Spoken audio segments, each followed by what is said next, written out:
So that was a me thing that I had to work out, and I had to be secure enough to really, take it, because there were going to be days that were hard for you, and you were young and you had big emotions and big words, and I, to this day, am still in awe that she took those, because they were such blows, I know, to her and to my dad. And I had I had a lot of issues, like you were saying, like similarly, where I dropped out of high school. I did took random paths that weren't safe. I did bad Yeah. things. I did all the stuff. I lived a very full young life.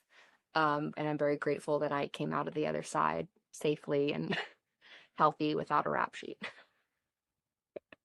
I say that too. Yeah. And I did all the twists and turns and went on a lot of roads I should not have. And I don't know, this is an interesting conversation actually, because I know a lot of adoptive feel it doesn't matter when you've been adopted.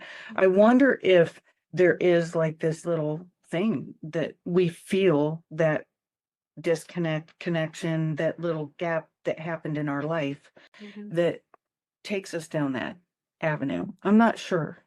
I'm not sure. I have friends who are adopted who've definitely done very straight, narrow, what the kind of expectation of adolescence was, but I've also seen a lot of individuals who really are eccentric with their choices of young life. And I don't know, I don't know what to expect with my own children. I'm assuming they're gonna kind of run wild similarly to my husband and I don't know if that's biological or if they're just being nurtured by people who did that. But I think that no matter what, when you're being raised, whether it's your biological parents or your adoptive parents, I think there's always this feeling of, have I been doing what they want me to do, or am I doing what I want to do? And so sometimes, especially with adoption, we have that, I wonder who I would have been. I wonder what would have happened.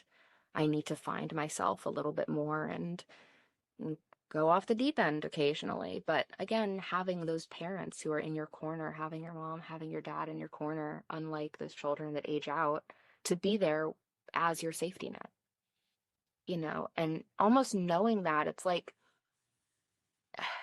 I can only explain it as like you're just testing boundaries where you're like, do you still love me if I do this? Will you still be my parent?